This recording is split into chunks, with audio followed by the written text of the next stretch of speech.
a todas, muy buenos días, querido embajador.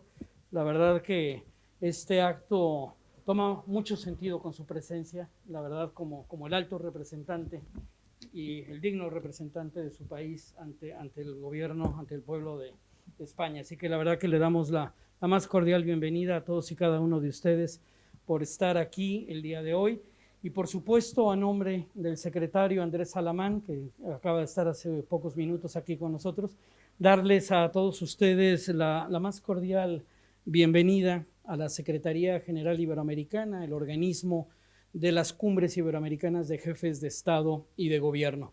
La verdad que estamos, repito, muy contentos desde el espacio cultural iberoamericano como el área que se encarga de toda la cooperación cultural entre los 22 países de Iberoamérica. Y de verdad, para nosotros el día de hoy es muy particular y muy significativo poder estar aquí reunidos para conocer lo que nosotros denominamos una excelente buena práctica, hay que decirlo, de una buena política pública y sobre todo de cómo un grupo de creadores, de realizadores, cómo el sector logró llegar a tener una ley, tener un instituto que, por supuesto, ellos nos van a poder contar a detalle lo que ha significado ese proceso, lo que está significando la realidad del Instituto Nacional de la Música en Argentina, para Argentina, con los argentinos, y lo que es el futuro que abre camino para un sector, por supuesto, más que importante y representativo a nivel internacional. Cuando uno habla del músico argentino, en automático se habla de calidad, en automático se habla de músicos con esa dignidad que salen a representar dignamente en cualquiera de los géneros en los que ellos desarrollan su trabajo. Así que estamos muy contentos, de verdad, querido Rubén, es un placer darte la bienvenida.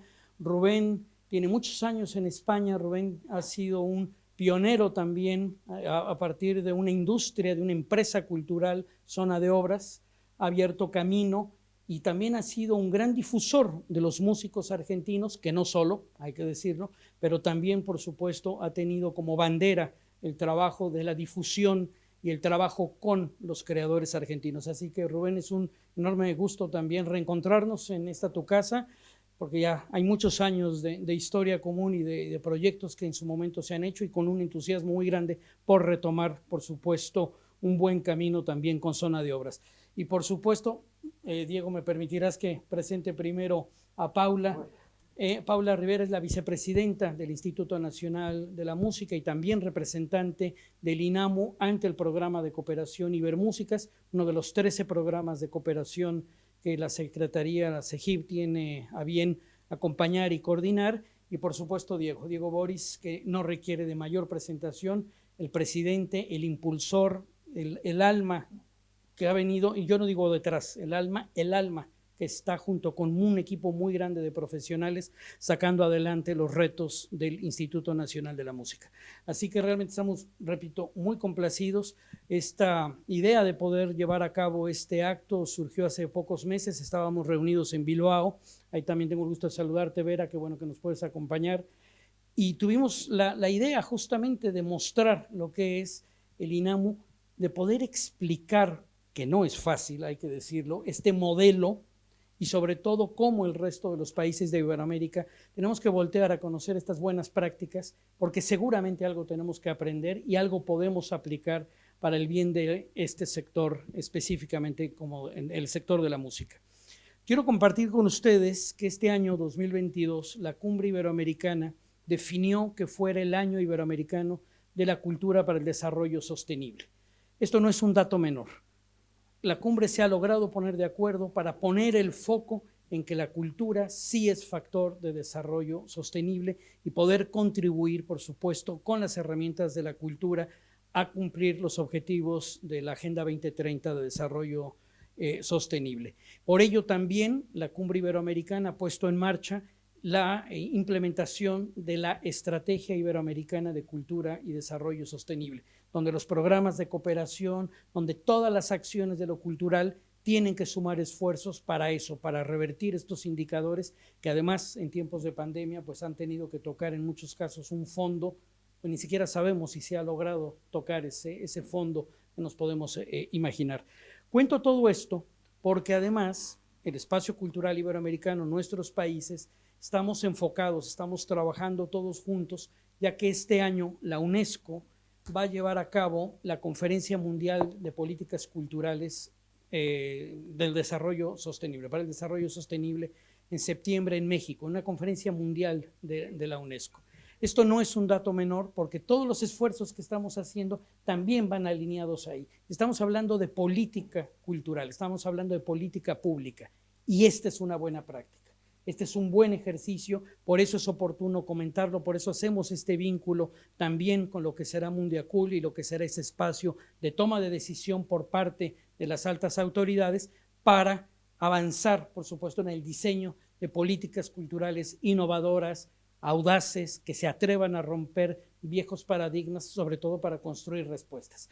No me quiero extender más, simplemente refrendarles a todos ustedes el saludo de todos los que conformamos la conferencia, la Cumbre Iberoamericana y en particular esta Secretaría General Iberoamericana, reiterar al embajador el agradecimiento que nos acompañe y que después nos abra las puertas de la residencia para poder estar con usted ahí también un rato más. Y nada, sin más, avanzamos. Vamos a comenzar este conversatorio, así que Rubén, la palabra es tuya. Gracias. Muchas gracias. Buenos días a todos. Es un verdadero placer, una alegría enorme estar aquí en la CEGIB para presentar, como bien ha dicho Enrique, el INAMU, el Instituto Nacional de la Música, y todo ello acompañado de gente admirada y querida que están aquí presentes.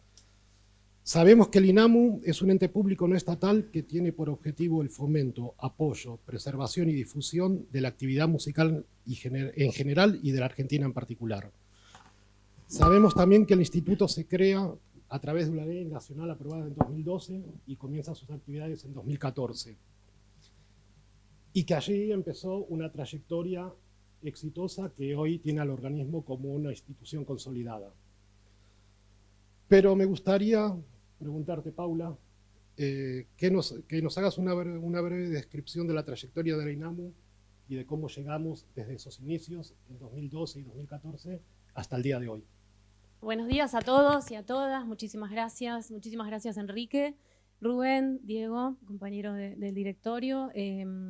Nos resulta de alguna manera fundamental, pero también familiar, ¿no? Este encuentro, de pronto son todas caras conocidas y de alguna manera con cada una de ustedes hemos realizado algún tipo de alianza en estos últimos años con el INAMU, por eso también una respuesta por cómo llegamos hasta acá tiene que ver con el inicio de una acción, de un programa muy específico que recién tiene 4 años en la historia del instituto, que es muy joven y que tiene que ver con empezar a dialogar con la cooperación y con el fomento a partir de la cooperación de la música argentina en el mundo.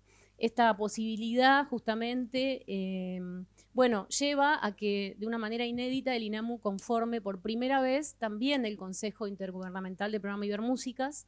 En lo personal, desde el 2015 yo venía siendo parte, representando a la Argentina en el comité, y luego en mi paso y en mi llegada al INAMU, esta posibilidad fue realmente esa puerta, ese puente fundamental para que el instituto, que es un órgano específico de fomento de la actividad musical, se pueda sentar en un espacio de diálogo iberoamericano para hablar justamente de lo que tiene que ver con las políticas públicas para la música.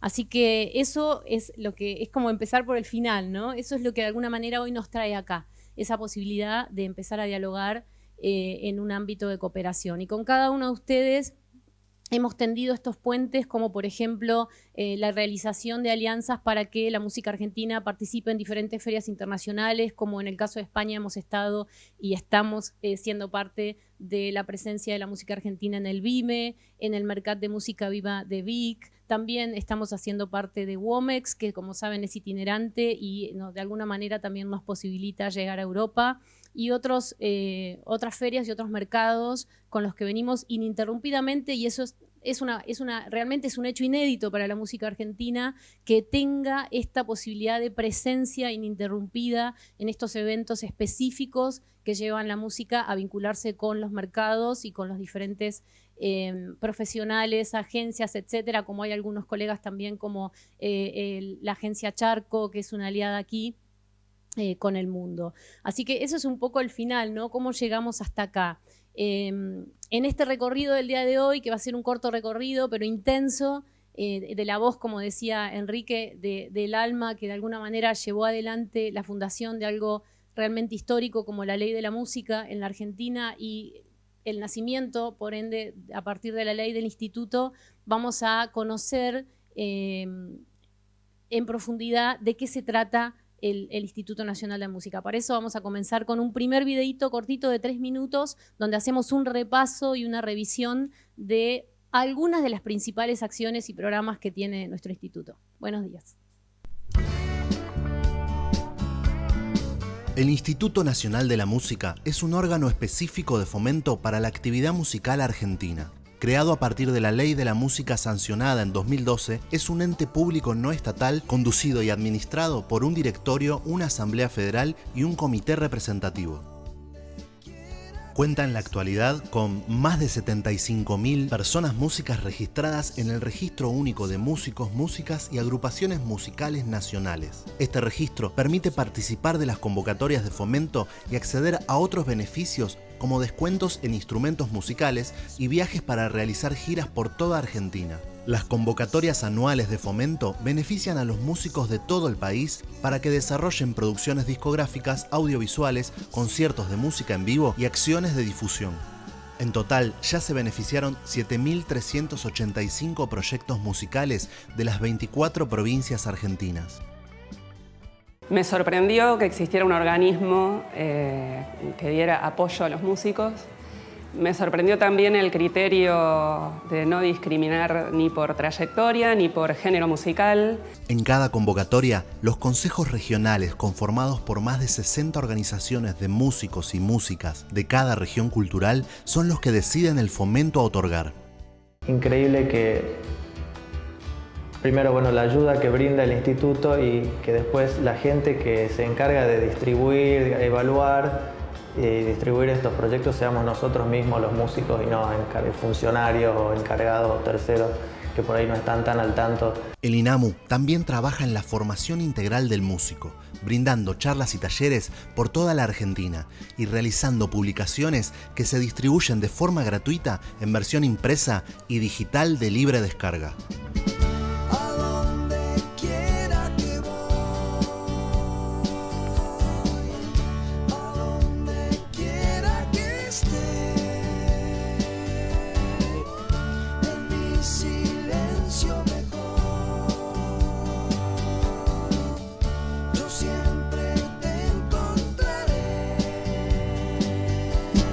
El Circuito Estable de Música en Vivo es una red de espacios en distintos puntos del país donde las condiciones técnicas, de seguridad y económicas son favorables para que los músicos puedan realizar sus conciertos y el público disfrutar de sus obras. En 2016, el INAMU recuperó el histórico catálogo de Music Hall con más de 2.500 discos imposibilitados de ser reeditados por un proceso judicial de quiebra que llevaba más de 20 años. Gran parte de la cultura argentina fue recuperada y los derechos volvieron a los músicos o a sus herederos.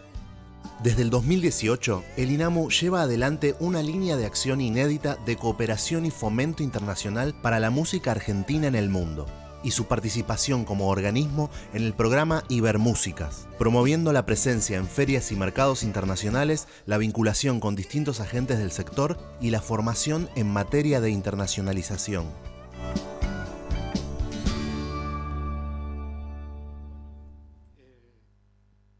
Es apabullante viendo el vídeo, las actividades que lleva a cabo el INAMU.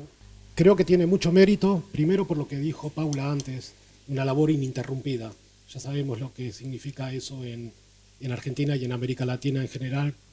Cuesta muchísimo asentar proyectos de este tipo que tienen su base sólida en lo cultural.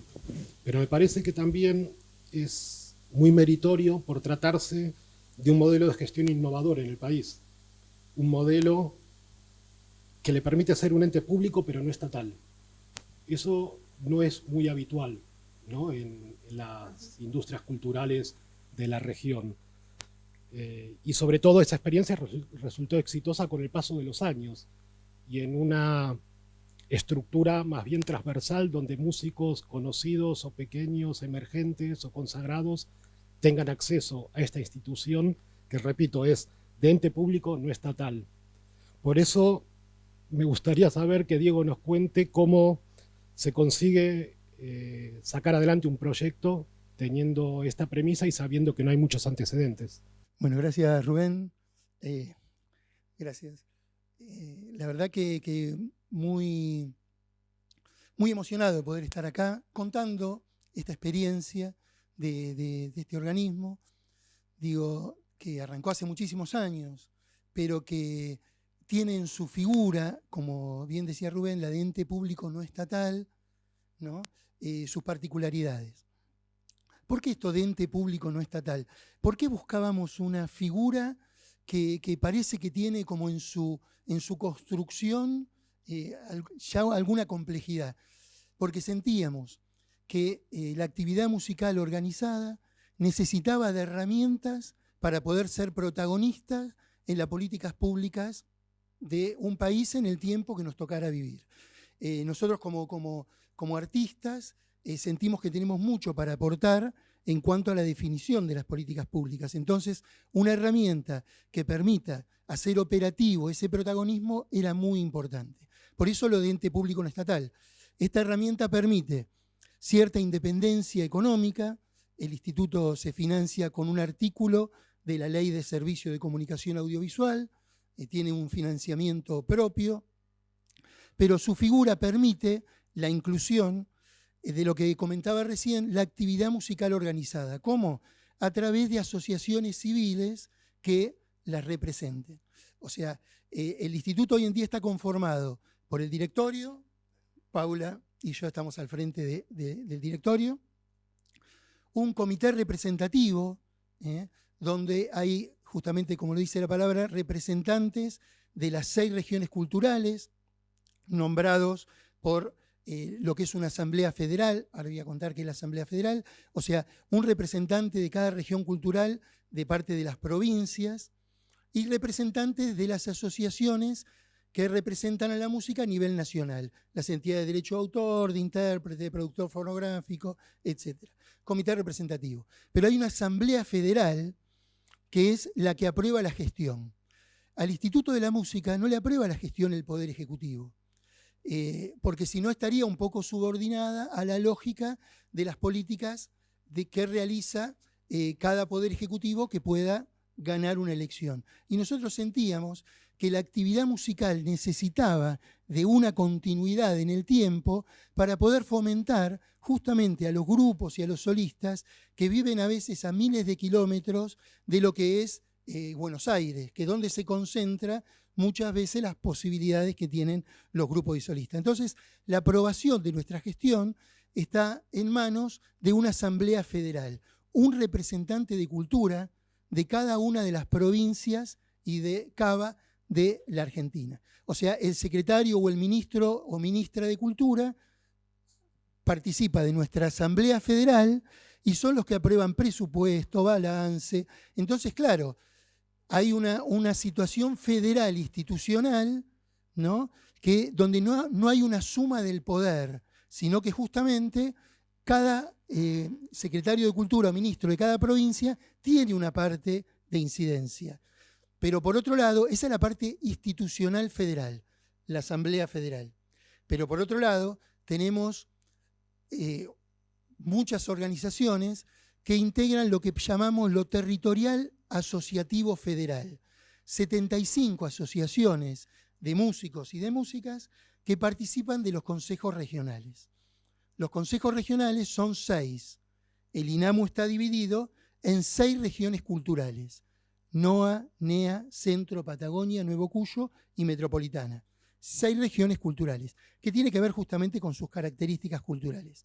En cada región hay un consejo regional integrado por representantes de asociaciones de músicos y de músicas que tienen personería jurídica en alguna provincia que integra la región. Y ellos son los que eligen quiénes son los beneficiarios del fomento en la región. Porque nadie mejor que nuestros compañeros y compañeras, músicos y músicas que se organizaron para saber quién necesita del fomento en cada región, porque imagínense, Argentina, que a veces hay 3.000 kilómetros de distancia entre lo que es la capital, ¿no?, Buenos Aires, y alguna región del país, ¿qué puede saber alguien que va de Buenos Aires a la Patagonia, puede ser a Santa Cruz, o que puede ser a Jujuy, de lo que sucede profundamente ahí? Por eso, para nosotros, no hay nada mejor que los músicos y músicas organizados, que se organizaron, que sacaron una personería jurídica, que tienen responsabilidad para que sean protagonistas a la hora de elegir.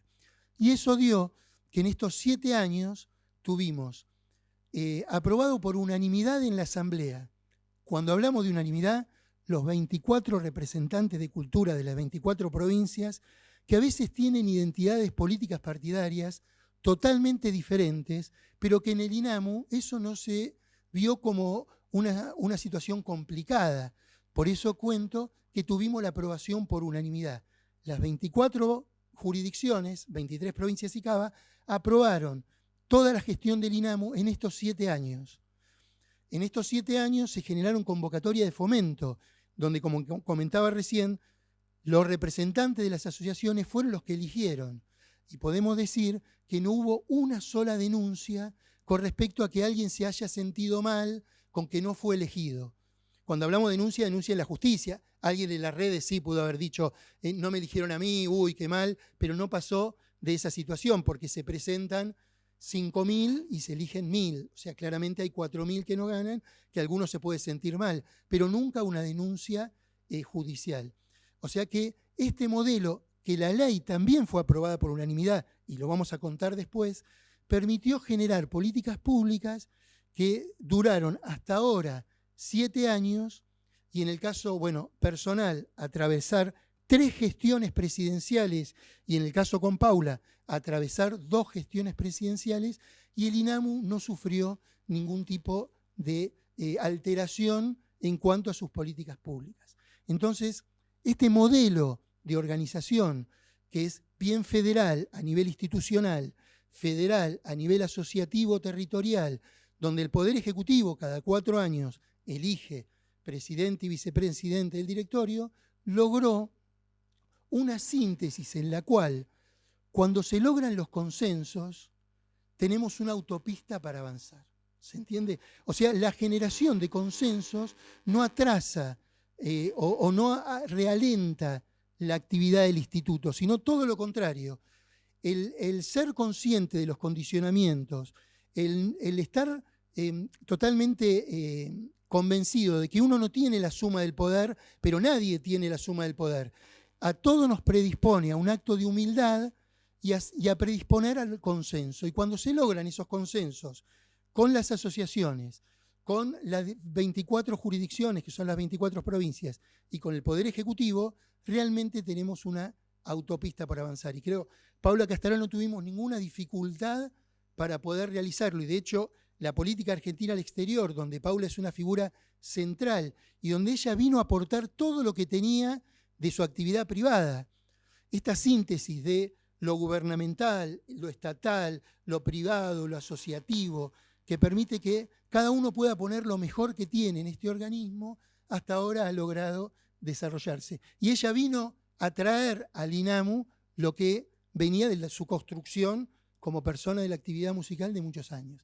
Así que esta es como una primera parte, después le vamos a contar cómo logramos la ley, que también es muy atractivo, pero antes vamos a ver un video donde vemos a algunos compañeros de la actividad musical que nos acompañan en esta presentación, y quiero también hablar de Miguel Cantilo, Gustavo Gregorio. ¿Vieron esa canción que escuchábamos, A Donde Quiera que Voy? Bueno, es del amigo Miguel Cantilo y que es parte del catálogo recuperado también de Music Hall.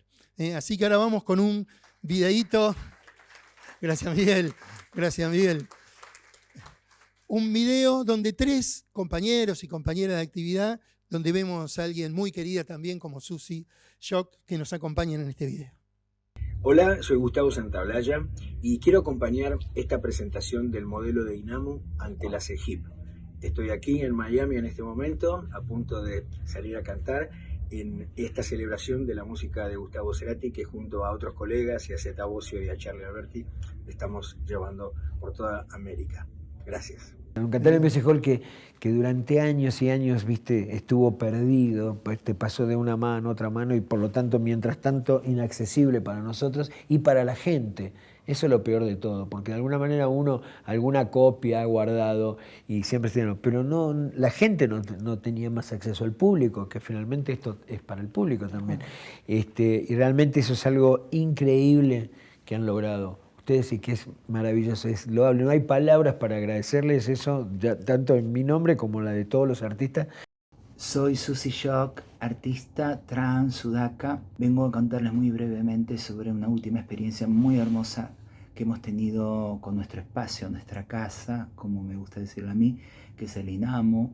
Este espacio generado a partir de una ley democráticamente discutida, peleada, militada, donde las diversidades, a partir de su agenda de género puntualmente, pudimos ir entrando para tener que ver, para estar en la discusión, para ser parte de la ronda también de los contenidos que le vamos dejando a este mundo. Ahí estamos con nuestra primera experiencia de un cancionero travesti trans no binario.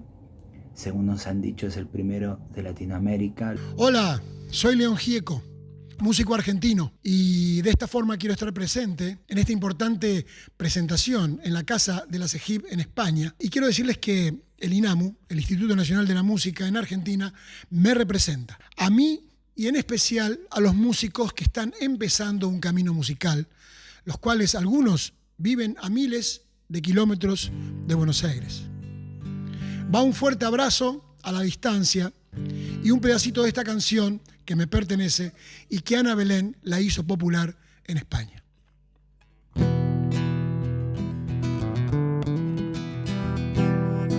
Solo le pido a Dios que el dolor no me sea indiferente, que la reseca muerte no me encuentre vacío y solo sin haber hecho lo suficiente. Solo le pido a Dios que la guerra no me sea indiferente. Es un monstruo grande y pisa fuerte toda la pobre inocencia de la gente. Es un monstruo grande y pisa fuerte toda la pobre inocencia de la gente.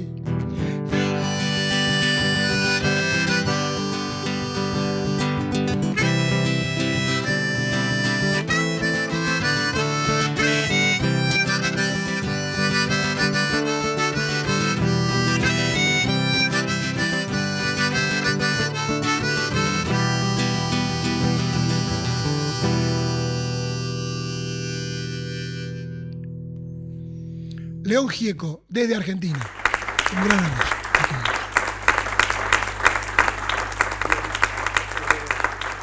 También creo que debe ser una satisfacción muy grande ver cómo se expresan los artistas sobre el INAMU, ¿no? Que un tipo como León Gieco diga INAMU me representa, creo que tiene un valor emocional y profesional muy, muy alto. Debe ser como para estar orgulloso. De todas maneras, más allá de la explicación de Diego y de las opiniones de los artistas, estaría bueno saber prácticamente cómo funciona el INAMU con un artista. Quiero decir, Paula, si un artista se quiere acercar al instituto, quiere solicitar alguna ayuda, participar en alguna beca, ¿cómo hace? ¿Cómo es el funcionamiento? Me quedé como un poco emocionada porque la canción siempre lo dice todo, ¿no? Y nunca más actual y más necesaria que la canción de León, que la guerra no nos sea indiferente. Bueno, el INAMU tiene un registro creado por ley, la ley de la música lo crea con un registro que es el Registro Nacional de Personas Músicas, de artistas musicales, que nace como, por supuesto, el Registro Nacional de Músicos. y que con el correr del tiempo es bueno, nos enorgullece contar que con el correr del tiempo y estos tiempos inéditos en materias de diversidades y de feminismos, el INAMU como institución pública logra que su registro sea un registro inclusivo. Nos enorgullece, decía, contarlo porque es el primer registro inclusivo creado por ley, ¿no? Un registro oficializado que tiene una institución pública donde cualquier persona por el género por el cual se autoperciba se puede inscribir y es legitimada como tal. Eso, bueno, para nosotros fue un cambio muy fuerte, creo que acompañó al espíritu de época. A partir del 2019, si no, el INAMU ya venía generando acciones en pos de la inclusión y de la diversidad. Es muy difícil porque se articula, por ejemplo, con el Registro Nacional de las Personas, donde todavía en Argentina es binario, ¿no? Es masculino o femenino las posibilidades, pero al mismo tiempo vivimos en un país que tiene una ley de identidad de género realmente inédita y de avanzada. Bueno, estas contradicciones de alguna manera institucionales, el INAMU las pudo de alguna manera sobrellevar e ir un paso adelante.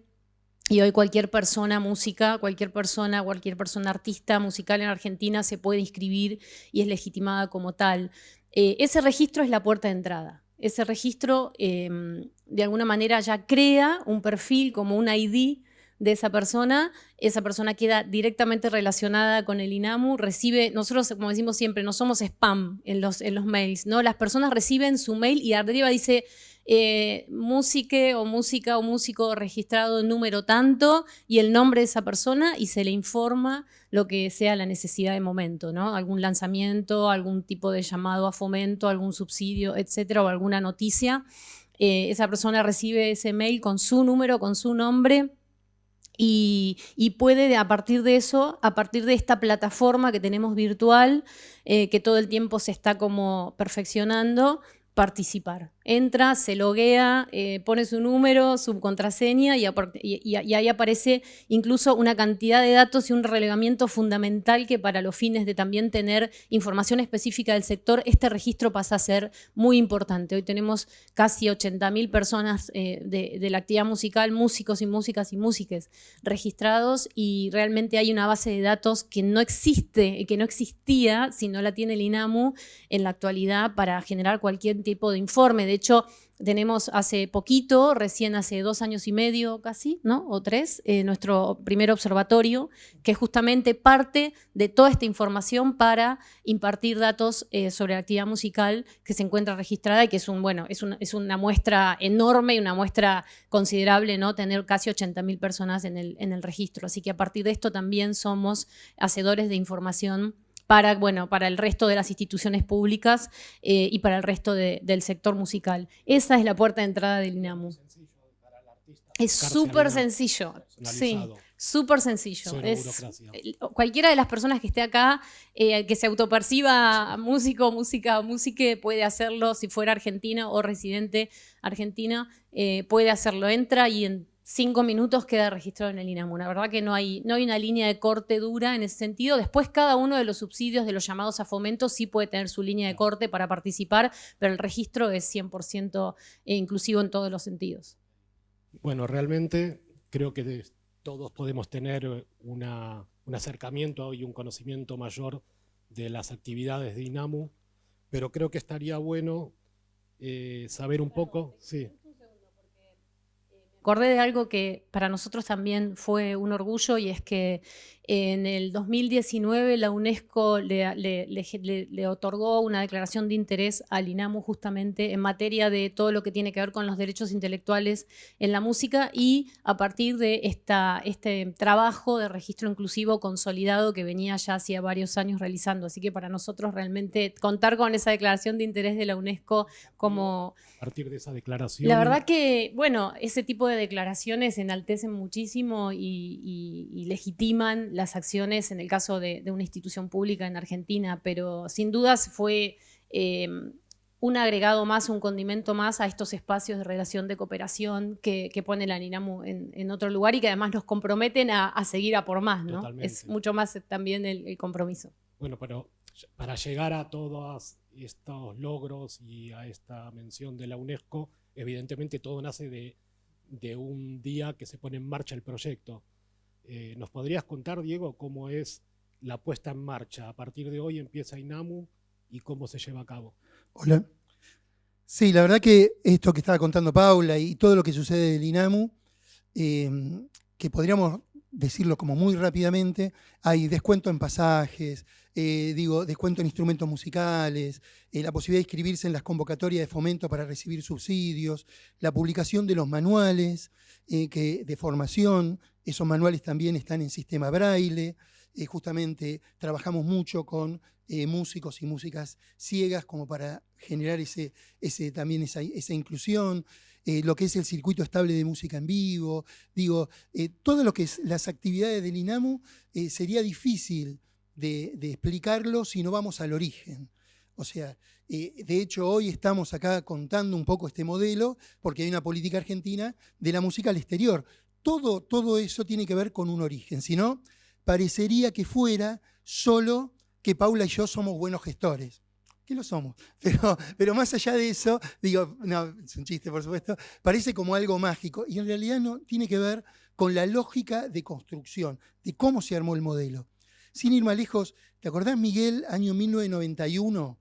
1991, en una gira, yo también soy músico, fuimos con Miguel a Tierra del Fuego, a lo más austral de Argentina, y fuimos a la Universidad de Arte, ¿no? Y dábamos unas charlas. Miguel Cantilo daba charlas sobre letras de canciones y yo daba charlas sobre autogestión en la música, cómo autogestionarse. Lo que son las cosas, Miguel, ¿eh? Acá tenemos el manual de letras de canciones escrito por Miguel Cantilo y tenemos un instituto de la música que justamente fomenta la autogestión. Y esto tiene que ver con que en algún momento, ya hace mucho tiempo, en el año 2000, un grupo de personas músicas nos juntamos para ver qué podíamos hacer nosotros para mejorar las condiciones en las cuales se realiza la actividad musical en el tiempo que nos tocaba vivir, ¿no?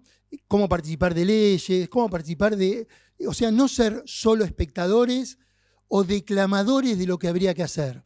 Habría que hacer esto, habría que hacer... Todos creo que tenemos una idea de lo que habría que hacer. El asunto es cómo nos organizamos y lo llevamos adelante. Y ahí nos dimos cuenta que lo primero que teníamos que hacer era organizarnos. Si no podíamos organizarnos, no tenía sentido nada. Si entre 10 personas no nos poníamos poner de acuerdo con lo que se necesitaba para la música y llevarlo adelante, no tenía sentido nada. Entonces, lo primero que hicimos fue, generamos una asociación civil sin fines de lucro. Luego nos dimos cuenta de que esa asociación civil debería tener representación en las diferentes provincias. Y ahí nos dimos cuenta de la diferencia entre el concepto de nacional y lo federal. Claro, lo nacional a veces es lo que sucede en una capital y derrama hacia el resto del país. Y lo federal es lo que va sucediendo en cada una de las provincias y lo federal desarticulado tampoco estaba bien. Entonces, fuimos y participamos junto con otros músicos y músicas de las diferentes provincias para que se organicen. Y una vez que se organizaron en otras provincias, se generó una federación, la Federación Argentina de Músicos y de Músicas Independientes. O sea, lo federal, pero integrado, no lo federal disperso. Desde esa identidad participamos en las diferentes leyes. Ley de Servicio de Comunicación Audiovisual. Ahí logramos el dinero para el instituto, pero esto fue el año 2009. Y el instituto recién se conformó en el 2012. Claro, el hecho de tener el dinero nos permitió profundizar la figura del instituto. ¿Por qué? Porque cuando estábamos trabajando para la ley que crea el Instituto Nacional de la Música, no estábamos peleando por el presupuesto. Ya lo habíamos logrado en una ley de 3 años antes. Entonces pudimos profundizar en un modelo mucho más independiente en algún sentido y de protagonismo de esto que contaba al principio. Lo pudimos hacer porque ya teníamos el dinero de otra ley. Entonces fueron innumerables las acciones. Fíjense ustedes que esta organización, la UMI, se armó en el 2000. En el 2008 la Federación. En el 2008 también un movimiento que se llamó Músicos Argentinos Convocados, que llevó adelante la ley. Era un movimiento, no era algo institucional, asociativo, que tenía como fin llevar adelante la ley. Y en ese movimiento conseguimos adhesiones de los músicos y músicas más importantes de la Argentina, desde el Flaco Spinetta, Mercedes Sosa, Charly García, bueno, Miguel, León, todos apoyando la idea de que tengamos un órgano de fomento específico, como lo tenía el cine, y lo tiene el cine, el teatro.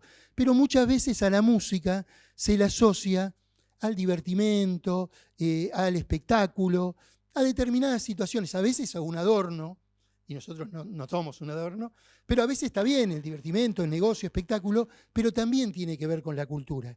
Y si queríamos que la cultura de nuestro país no quede solo atada a la lógica del mercado, teníamos que tener un órgano de fomento que pueda justamente, ¿no?, apoyar a los grupos y solistas que a veces no tienen acceso.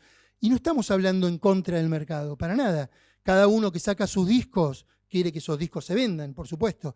Estamos hablando de que no puede ser que la cultura de un país solo esté atada a la lógica del mercado.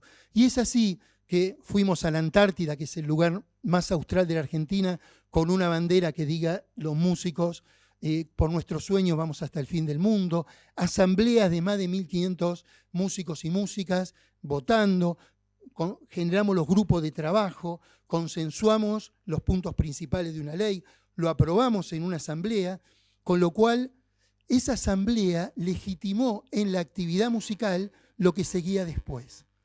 Hubo una legitimación de una asamblea de 1.500 personas músicas, que vamos a ver ahora algunas imágenes, que nos dio la legitimación de todo lo que seguía después. Entonces, cuando llegó la parte legislativa, los que teníamos esa función estábamos muy tranquilos porque sentíamos el apoyo de todos nuestros compañeros y compañeras de actividad. Entonces no era que llegaba una persona o dos personas, llegaba un movimiento cultural que buscó dar respuesta a una problemática y que no quede solo como una cuestión testimonial, sino que se consiga el derecho.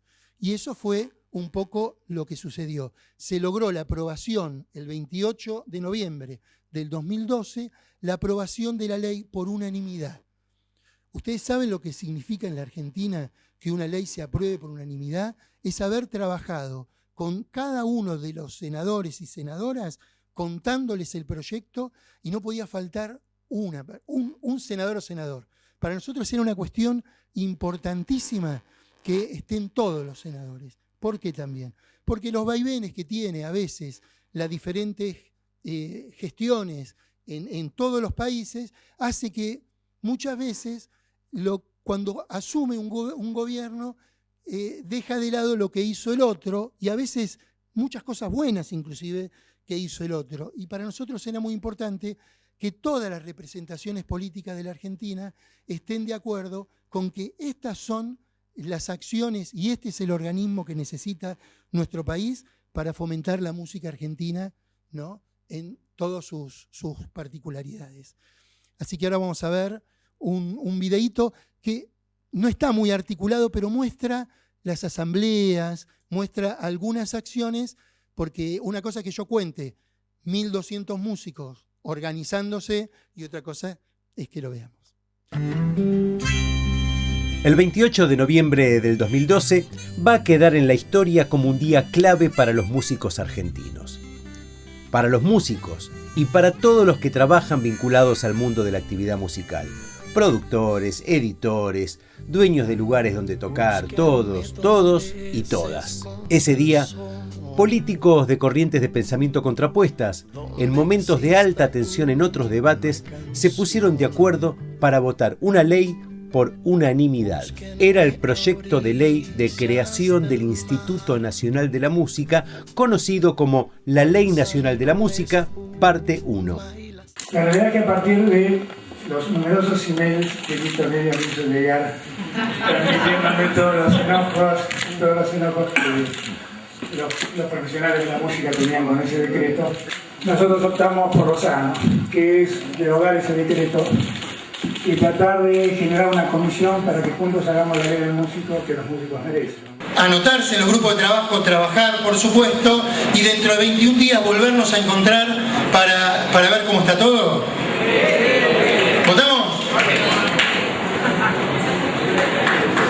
Buenísimo, queda aprobada la moción y damos cierre a esta histórica asamblea donde podemos sentirnos orgullosos de ser músicos en la Argentina.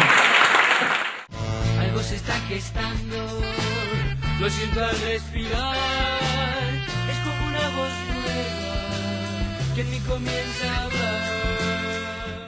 El largo camino recorrido en la construcción y sanción de la Ley Nacional de la Música, que es realmente representativa y federal, demuestra cómo la organización y acción de los involucrados que desarrollan una actividad es fundamental para la obtención de derechos. Hay que destacar que el texto de la ley que se sancionó en el 2013 es el que se aprobó en la Asamblea de Músicos 5 años antes. Los sueños y anhelos de todos los que participaron de dicha construcción hoy se ven reflejados en cada convocatoria de fomento y en las actividades que lleva adelante el INAMU. Soy Susana Rinaldi y apoyo de corazón en la Ley Nacional de la Música. Yo, Gustavo Cerati, apoyo la Ley Nacional de la Música. Bueno, soy Charly García, como ustedes sabrán, y apoyo la Ley Nacional de la Música. Vamos todos. Soy Luis Alberto Spinetta y quiero que sepan que apruebo incondicionalmente la Ley de la Música. Apoyo la Ley Nacional de la Música. Yo me llamo Mercedes Sosa.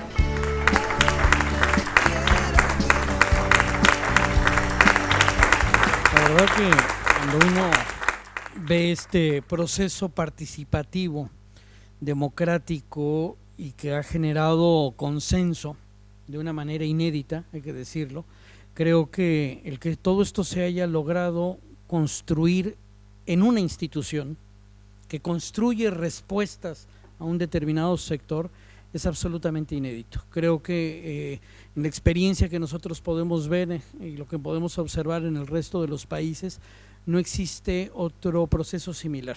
Creo que es importante resaltar esto porque no nada más fue la construcción del consenso para llegar a crear una ley y por ende el instituto, sino que siguen en esa mística de la construcción del consenso. Esto ha permitido formalizar a un sector que por propia naturaleza no se tenía que formalizar, ¿no? Empezamos desde la autogestión, pero hoy existe un registro que permite tener otra personalidad para poder acceder a convocatorias públicas, etcétera. No es menor la creación de un registro que ya son prácticamente o va a llegar a 80,000 participantes, integrado por más de 80,000, sino que incluso por la pandemia que hemos pasado, gracias a ese registro se pudieron construir respuestas también en tiempos de pandemia, sino como si hubiera sabido quién es quién y en dónde estaban. De ahí la importancia también de un registro y de estas políticas participativas. La verdad que cuando nosotros vemos esto, no es más que producto de una alianza, producto de la honestidad y de haber diagnosticado con toda claridad por dónde estaban las profundas necesidades. No quiere decir que ya se hayan construido todas las respuestas, porque claramente hay nuevos desafíos y seguirá habiendo nuevos desafíos. Sigue habiendo problemas de derecho de autor, sigue habiendo problemas de piratería, sigue habiendo enormes desafíos.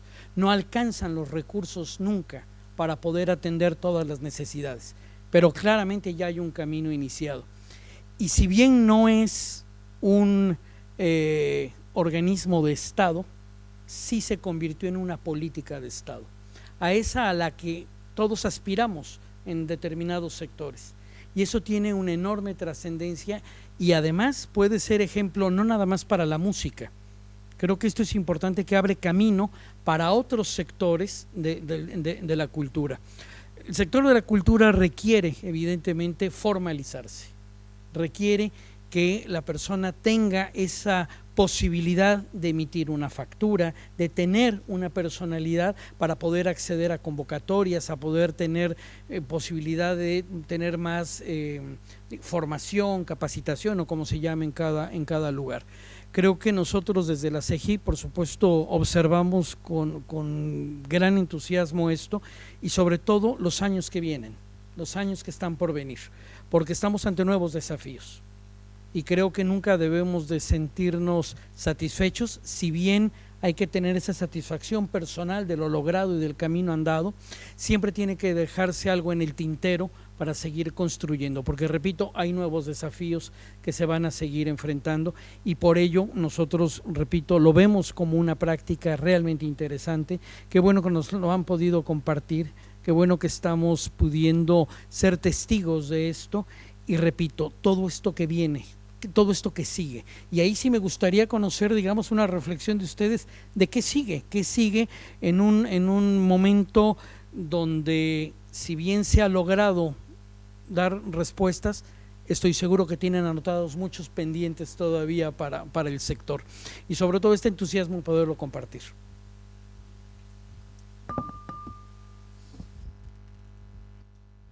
Hola. Sí, básicamente lo que sigue es la construcción de poder canalizar los aportes de las diferentes necesidades. Digo, básicamente es eso. Agradecerte a vos, Enrique, el hecho de habernos dado la posibilidad de estar acá, es muy emocionante. Digo, poder transmitir esto que arrancó hace muchísimos años. Estamos hablando, cuando recién decíamos con Miguel que hablábamos de esto, año 91, año 2000, las asociaciones, año 2009, la Ley de Servicio de Comunicación Audiovisual, donde se consiguió el dinero, año 2012, la aprobación de la ley.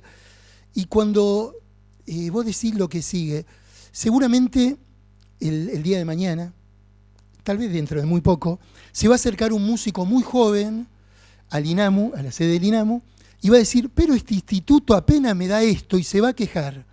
Seguramente va a suceder eso. Y si nosotros lo vemos, le vamos a decir, no había nada, laburamos como tremendamente como para que haya algo y vos te quejás, pero aunque parezca mentira, es lo mejor que nos puede pasar. ¿Por qué? Porque ese músico joven va a haber naturalizado que por haber elegido un idioma artístico tiene derecho a que se lo acompañe, a que justamente se le dé una mano. Yo trabajé toda mi vida de docente en la música, de profesor de música de secundario. ¿Y de qué nos quejábamos nosotros en la Argentina en el aula? Si el pizarrón lo habían pintado con una pintura y la tiza, yo soy de la época de la tiza, no escribía bien, entonces no podíamos borrar. Si el enchufe estaba roto y como daba música, tenía que llevar un cable largo para poder conectar el grabador, si la puerta no cerraba bien y se escuchaba el ruido del recreo. ¿Por qué nos quejábamos de eso? Porque habíamos naturalizado que la educación debía ser pública y gratuita y era un derecho. O sea que lo mejor que nos puede pasar es que los músicos jóvenes se quejen de que el instituto le da poco, porque van a haber naturalizado ese derecho que por haber elegido un idioma artístico merece, como cualquier otra persona que tiene un compromiso en una actividad, ser fomentada.